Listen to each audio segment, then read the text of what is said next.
Moi, je suis né dans une commune du sud du département, à Saint-Christophe-d'Allier, c'est à la limite de la Lozère.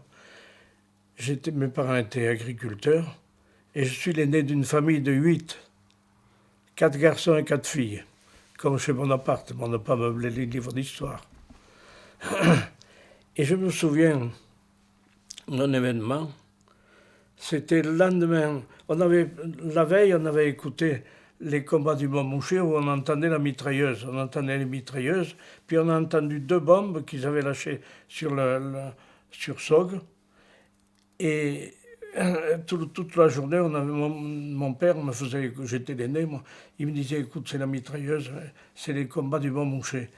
Et le lendemain, après-midi, nous étions dans la cour de la ferme avec mon père. Et la ferme était, en bas de la ferme, il y avait un chemin, puis il y avait un talus. Et j'ai vu mon père qui s'inquiétait de voir 2 silhouettes dans le talus.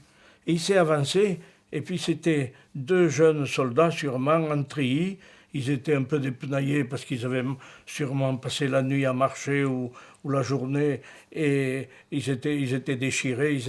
Et puis je me souviens, ces jeunes avaient les yeux hagards et ils avaient peur. Et mon père les a rassurés, il dit rentrez, on ne va pas vous faire de mal si je peux vous protéger. Et ils ont discuté avec mon père, et puis ils ont dit on a faim, on n'a pas mangé, est-ce que vous ne pourriez pas nous donner à manger? Et mes parents leur ont donné à manger. Et après, je ne sais pas s'ils sont partis. Ce que je ne sais pas, ils n'avaient pas d'armes. Est-ce qu'ils les avaient cachées pour monter à la ferme, plutôt à arriver les mains nues, non pas arriver avec des armes pour ne pas effrayer les personnes? C'est ce que je sais de ce moment-là. C'est un événement qui m'a marqué, et depuis, j'ai toujours cette idée en tête. Et vous aviez quel âge à cette période? 12 ans. 12 ans, d'accord. Et je me souviens, chez mes parents, nous étions nombreux, puisque nous étions 8 de famille. Il y avait ma grand-mère qui était veuve, mon grand-père avait été tué à la guerre de 14. Et mon père, pendant cette période, cachait un cousin qui devait être appelé pour le travail obligatoire, et il n'avait pas voulu partir, alors il se cachait chez nous. C'était des périodes assez difficiles. Voilà, c'est tout ce que je peux vous dire. Moi, c'est cet événement qui m'avait marqué, que j'ai retenu, et puis je pense à ce moment-là. Parce que les combats du Montmouchet, je crois, si j'ai bonne mémoire, c'était au mois d'août. Alors il fait beau, alors à cette période de l'année, on est dehors, on va dans les prés, dans les champs, on n'est pas confiné comme pendant les hivers des années 40 où la neige tombait à Toussaint, et puis jusqu'à Pâques, on ne voyait pas le sol. Il y avait des personnes qui montaient de la région à l'est, la Grand Combre, alors ils montaient chercher du ravitaillement. Ces gens-là montaient par le train, et alors la commune de Saint-Christophe était à peu près à 7 km de Chapeauroux, là où s'arrêtait le train, et ils montaient à pied, et il fallait bien 2 heures de marche à pied, et je me souviens l'hiver par exemple. Ils étaient les uns derrière les autres, ils venaient, ce qu'ils appelaient, chercher du ravitaillement, chercher du beurre, du fromage, de la volaille, des poules, des lapins, tout ce qu'ils pouvaient acheter. Et ils montaient du vin. Et à l'époque, les paysans changeaient 1 litre de vin pour 1 litre de lait. Alors je ne sais pas si aujourd'hui le litre de lait a été divisé par 10 ou si c'est le litre de vin qui a été multiplié par 10. Et ces gens-là étaient sûrement misérables, il y a quelques personnes peut-être qui en profitaient un peu pour vendre les produits au-delà de leur valeur. Et puis à cette époque aussi, il y avait les maquisards, alors c'était assez difficile, les gens avaient peur, parce qu'ils arrivaient dans les fermes pour prendre, quand ils avaient tué le cochon, prendre des ravitaillements, et c'était pas bien apprécié tout ça. On ne se rendait pas bien compte, non. Et puis vous savez, c'était une région assez reculée. Il n'y avait pas de télévision, il n'y avait pas de téléphone, il n'y avait pas de... Il y avait le médecin qui avait une voiture, c'est tout. Alors, on était un peu isolés, vous savez, on n'avait pas d'informations. Alors, on ne se rendait pas bien compte.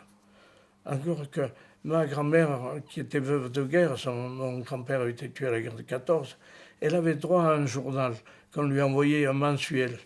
Et je me souviens que sur le journal, il y avait les avancées des Allemands, le nombre de tués, toute la péripétie de la guerre. Et je me disais, moi, mais j'étais jeune, quand la guerre sera finie, il n'y aura plus rien à mettre dans les journaux. Parce que la guerre, ça prenait toutes les pages du journal. Ah oui, oui, mais c'était dans un village, il y a une quinzaine d'agriculteurs, et il y avait une école où il y avait un seul instituteur pour 40 élèves de toutes sections. Et du fait qu'il n'y avait pas l'eau ni l'électricité, les instituteurs ou institutrices restaient quelques mois, ils partaient, on restait souvent sans enseignants. Les gens étaient assez renfermés. Chacun avait sa petite ferme. Les gens étaient pauvres. Ils n'étaient pas miséreux, mais ils étaient pauvres, les gens, à cette époque. Je ne me souviens pas bien. Parce qu'on n'avait pas d'informations, vous comprenez? Il n'y avait pas de radio, pas de télévision, il n'y avait rien, pas de journaux, il n'y avait rien. Alors on ne savait rien. C'était du bouche à oreille, vous voyez? C'était ce qu'on appelait le téléphone arabe, vous voyez?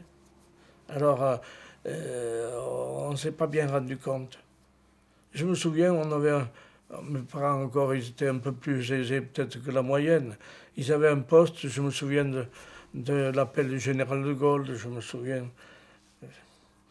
souviens à l'école, le matin, on montait le drapeau, et puis on disait, Maréchal, nous voilà devant toi, le sauveur de la France.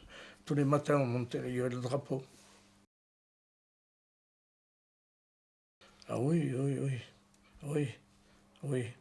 Parce que moi, j'ai mon grand-père qui a été tué à la guerre de 14, un oncle qui a été tué à la guerre de 39, et trois de mes frères qui ont fait la guerre d'Algérie.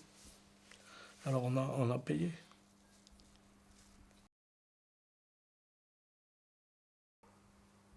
Vous savez, à cette époque, les jugements n'étaient pas faits par les tribunaux. Alors on pouvait accuser le collaborateur quelqu'un qui n'était pas. Il y en a qui ont été passés par les armes, qui n'étaient pas collaborateurs, hein. Mais vous savez bien, c'était une période trouble. Et dans les périodes troubles, il y a toujours des dérives.